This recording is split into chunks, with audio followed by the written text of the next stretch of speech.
So first things first, let's talk about acoustic guitars. I've had a ton of guitars, and I've also gotten rid of a ton of acoustic guitars.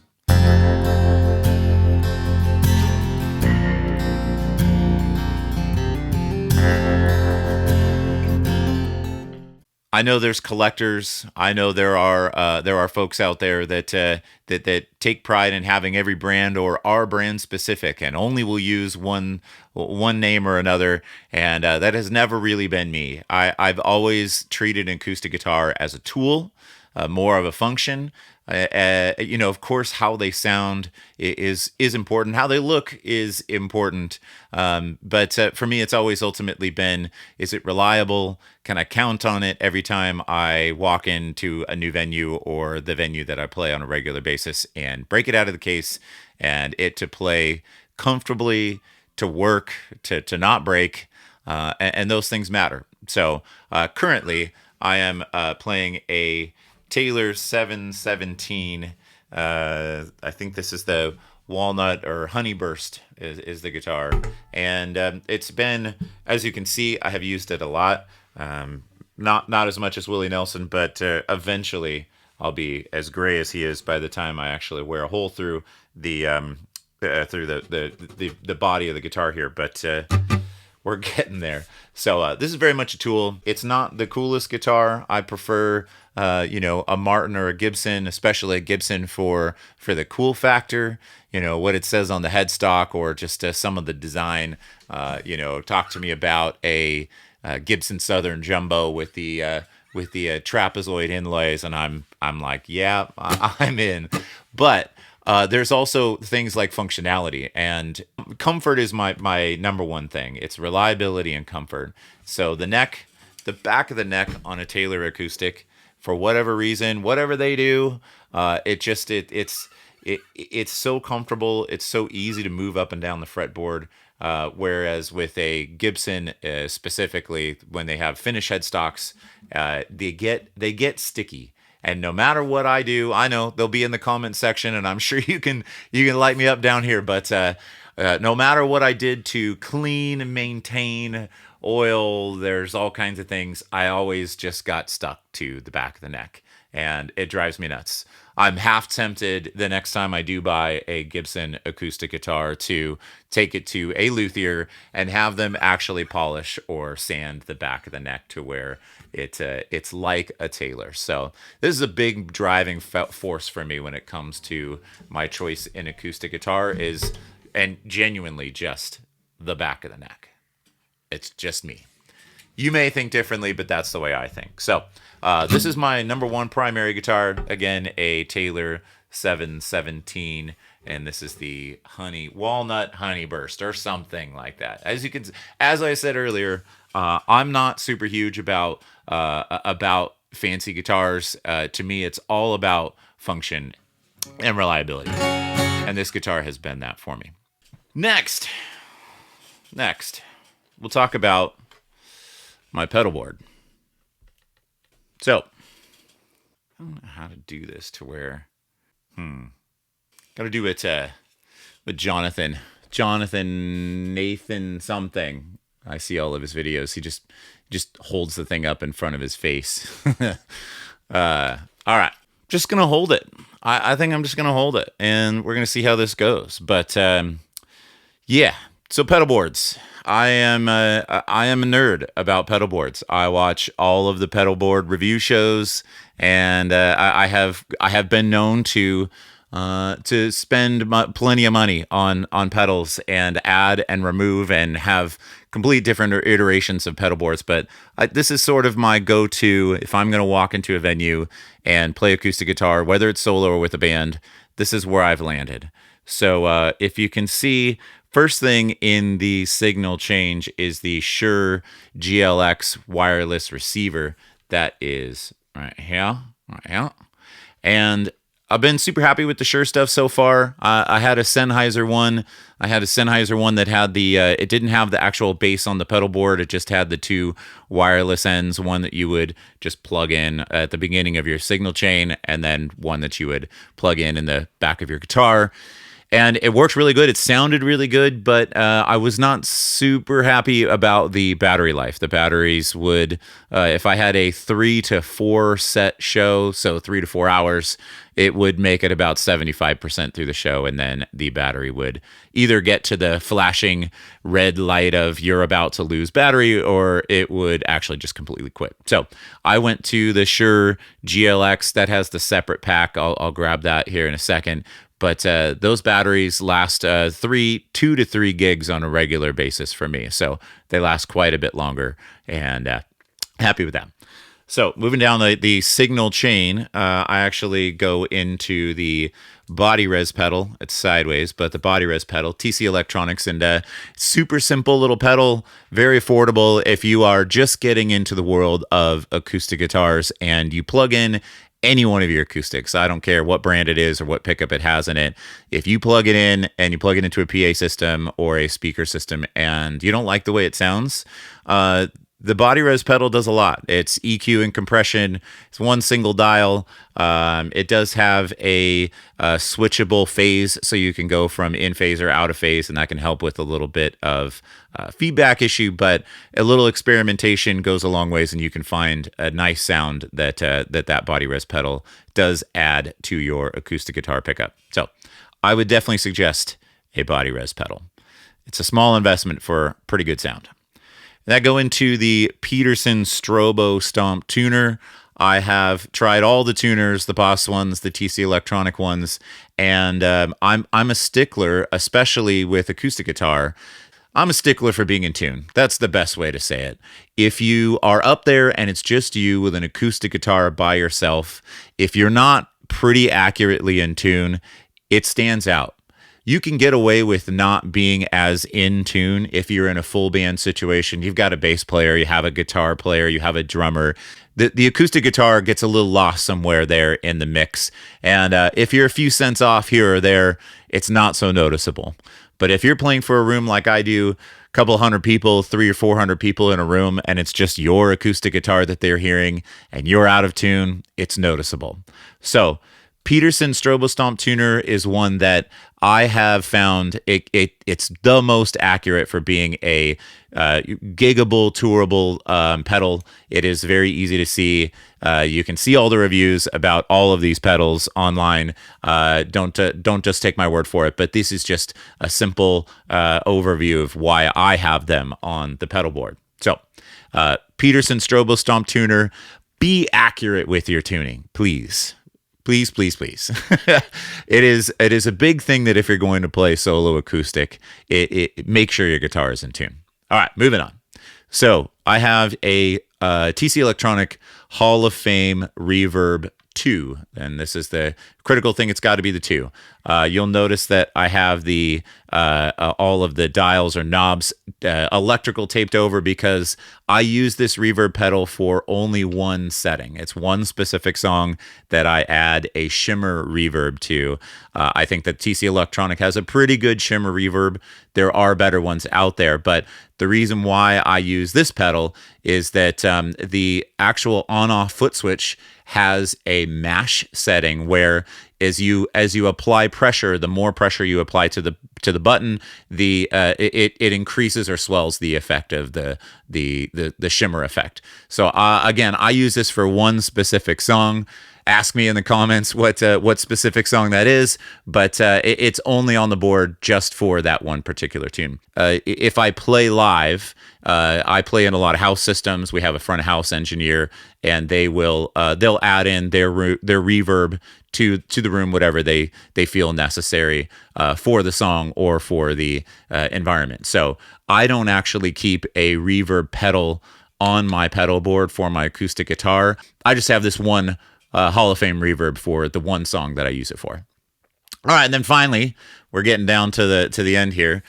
We've got the Radial, which, by the way, Radial, everything that they make is built like a tank, and super reliable. You can drop it off a cliff and plug it back in. It'll probably work. So this isn't the lightest nor the smallest piece of gear on my pedal board. It is honestly, it might be the next thing that gets replaced, but it's not because it doesn't function well. It's been crazy reliable for me. It's just that it's kind of big and it's a bit overkill for what I use it for. So this is the Tone Bone PZ Pre. I think they actually have a newer version of this one out anyways. But it's a dual input. If you were running two, not even that important. But if you had two pickups in the same guitar, you could run two pickups into this. A lot of musicians, if they do use the Tone Bone, the PZ Pre, they'll use it for multiple instruments. So they'll have one for an acoustic guitar, maybe one for a mandolin or something like that. So super, super effective.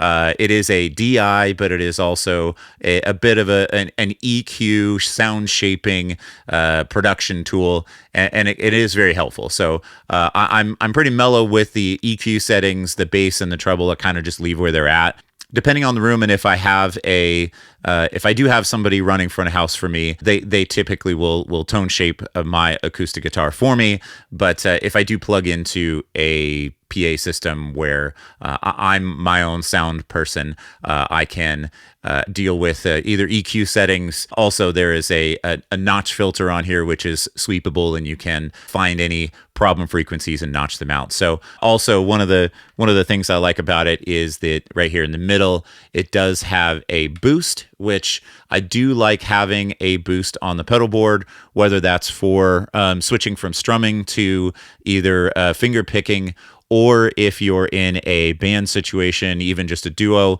There are times where I want the acoustic guitar to kind of poke out a little louder than normal, and I'll kick that boost on and switch it back off. So that is the front of the pedal board. And then on the back, the Chalks DC5 usually has enough outputs for an acoustic pedal board, unless you are like Mike Dawes or something like that. But for me, it's always been enough. Also has different adjustable outputs. So if you do have a higher power using pedal, for example, like my radial, the DI, I can adjust those depending on which pedal I'm trying to power.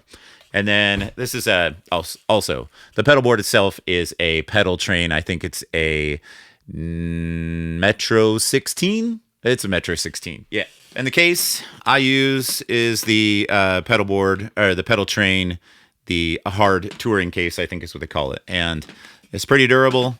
If you were to fly with it, I wouldn't trust it because these latches are not very secure. So if you can lock them, which it looks like they do, I would advise that. But other than that, just for regular gigging around town, what I do, this is plenty. Shout out to all the non-sponsors of the channel. I use the Ultimate ears. These are the custom. These are 9s, maybe. I don't remember. But, you know, when you make an investment like this, one of the big things is sound isolation. And when you get the customs where they go way down into your ears, you are definitely isolated. So, you know, with these, it does feel like you buy one pair. It's a pretty good investment, but these are going to last you quite a long time. There are advancements in technology or drivers, but you know, if you do make a good investment of some in-ears, these go a long ways in protecting your ears, but also in being able to allowing you to be able to really have a great experience while on stage. So I can't say anything more highly about my experience with Ultimate ears, and I'm getting to the point to where I probably will upgrade these to one of the sets that has maybe a few more drivers in it, just because I can. I don't know, because I want to. Let's do a what's in the bag. All right, let's talk about the other thing that I bring to shows. This is my bag. Close some pockets here just to start with the bag first. This is the Didario something or other. I don't even know. It's their bigger musician's gig go bag kind of thing. And I use this when I go to a gig here in Las Vegas. Typically, I've got one acoustic guitar, and that would normally be my Taylor 717. I will bring my pedalboard, which I just showed you, and that will be in that little hard tour case. And then I bring this backpack for all of my miscellaneous. So let's talk about everything that I have in the bag. Let's go bottom to top. How's that? So in the first front pocket, in the first front pocket, typically, if I do a show, if I have to bring a PA system, if I have to bring my own monitor speakers, if there's anything where I would need multiple XLR cables or miscellaneous aux cables, I would do that. But I usually just bring one shorter, maybe 10 to 15 foot XLR cable just in case. And I also will bring a couple of guitar cables just in case my wireless does by chance fail. I have a backup. So this is a good one. I think this is, who makes this one? I know I like this cable. Oh yeah. I bought a nice, maybe 10 or 15 foot long Mogami cable. This one is my first go-to. Super happy with the way it sounds. And then I have an extra long one just in case I'm playing a show on a big stage. I have a full band and I want to run around. But usually I run around anyways because I have the wireless pack for my acoustic guitar. So that's the bottom pocket. Is my cables. Usually I'll have, like I said, if I do a show where I have to bring PA system or speaker system, I'll have a whole lot more cables in there. But I don't need to most of the time because I play with productions. In this front pocket, we will start with this small pocket here. I usually use, and I have a few of them. These are Shub capos. I've made a video about those. You can check that out over on my channel. And if I can figure out how to link it, I'll link it. But I use these Shub capos. And also in the comment section, someone will say it's a capo. Okay.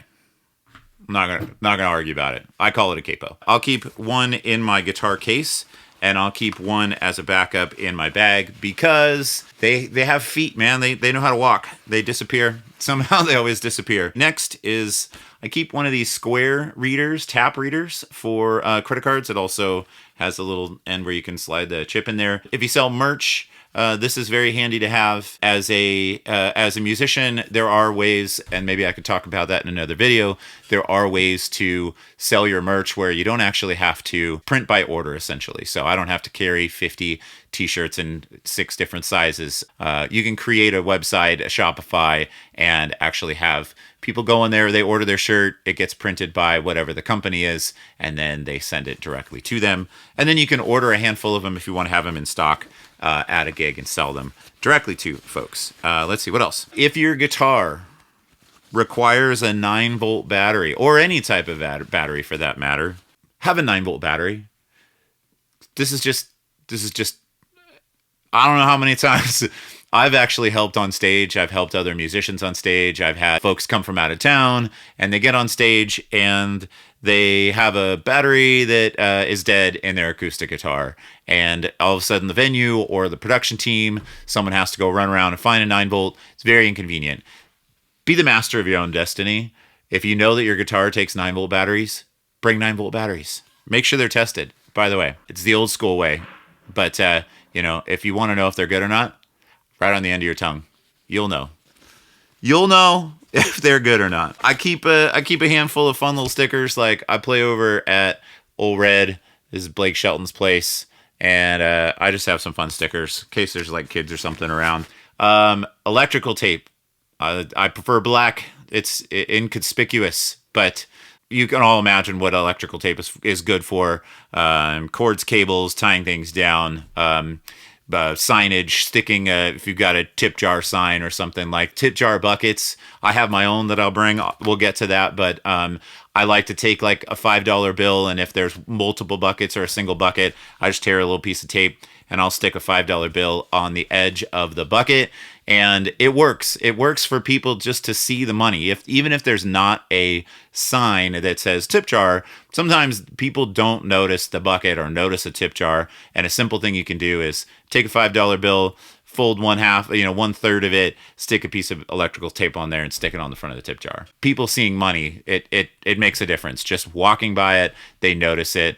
And I'll also tell you, I usually at least 2 or 3 times a gig doing that. There'll be mostly kids, but adults will do it too, where the money's hanging out the end of the tip jar and they'll try to flip it back over and stuff it back in. And then they realize it's taped on there. So it works. Trust me, a little mind games, but I call it bait money. It works. Going back to the next pocket, this is not probably not everything I usually keep in my bag, but it's pretty close. So I usually will keep one microphone, even though again I work in venues that usually have front of house and they also have their own microphones. I like to keep one in my bag just in case, and this is a Shure Beta 57. Microphones are a thing that a lot of it is based on your voice. It might be how you sing. It may be how you if you sing in really loud environments versus really quiet environments.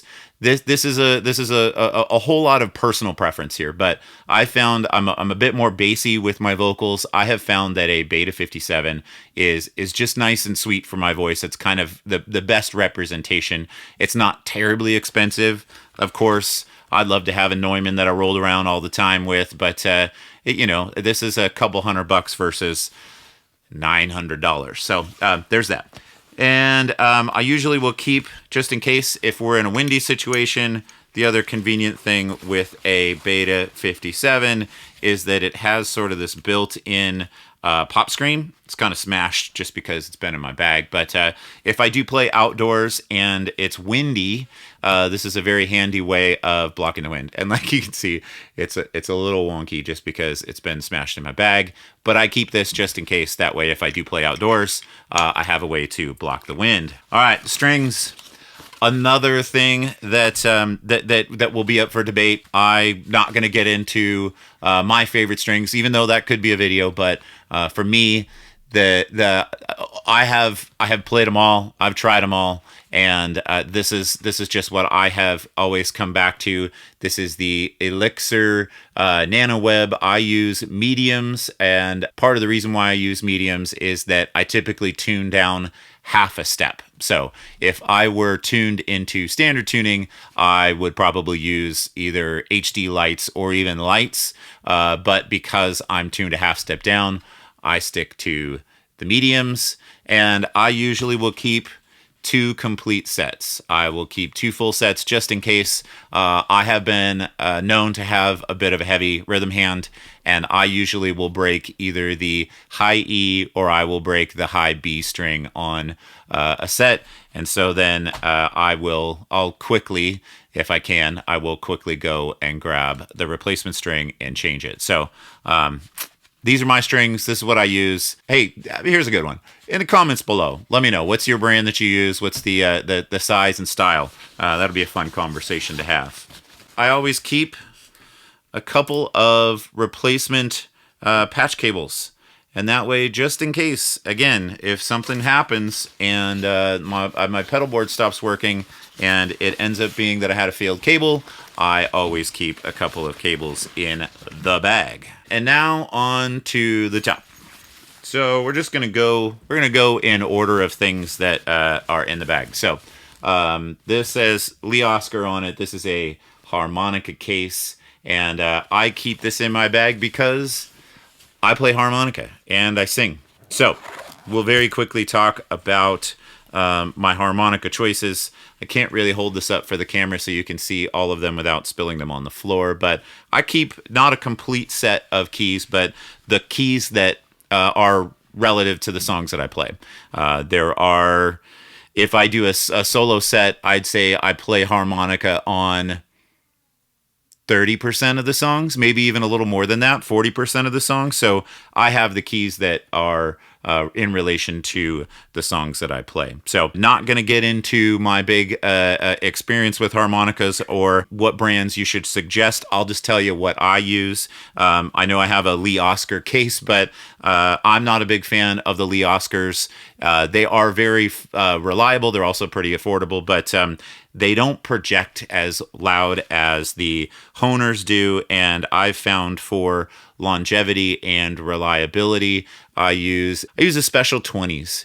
And I have found to be the best blend of volume, reliability, tone wise. They're pretty good. And I think that's the other thing too, is that with the plastic comb, they tend to last a bit longer than the marine bands do, which is they tend to go out a little. I don't know what I'm saying. They tend to not last as long. So Special 20 harmonicas. That's first thing in the top pocket. Next, I keep another D'Addario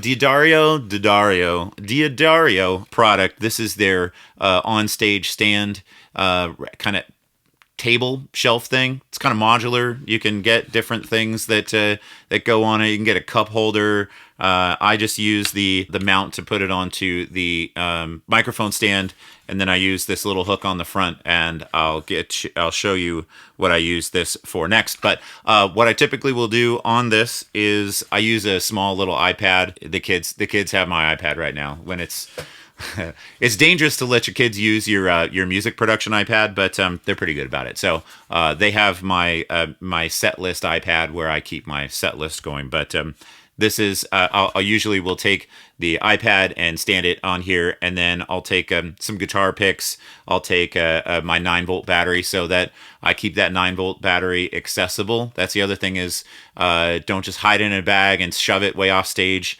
If your guitar does run on a 9-volt battery, you never know when it will go out, and so the best thing to do is to just keep it right in arm's reach, and I keep it right in front of me. I just kind of prop up the iPad right here, and then I put the 9-volt battery hiding behind it. So that's that. Next, a harmonica rack. If you're going to play acoustic guitar and play harmonica at the same time, you need some way to hold it. We've all seen the old school sort of spring-loaded one where it has sort of the alligator clampish style thing that goes on there, and though those work and they are cost effective, they aren't necessarily the easiest thing to operate on stage. I found this company, their Farmer Foot Drums is the company that makes this one, and they started making like cool foot operated foot drums, and they also make this really nice harmonica rack.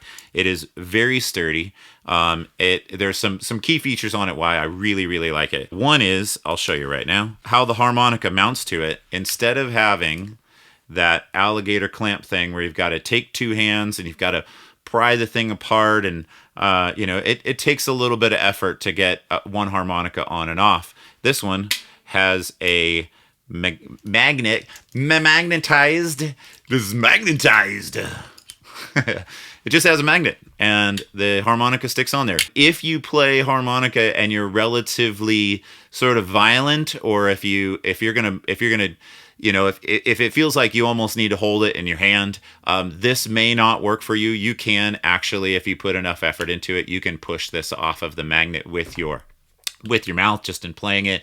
But it's fairly strong enough that unless you're really playing like some heavy harp, like blues harp or something like that, this thing's gonna stay on here. So a little food for thought there. If you do play pretty violently with a harmonica, this may not be for you because it can come off.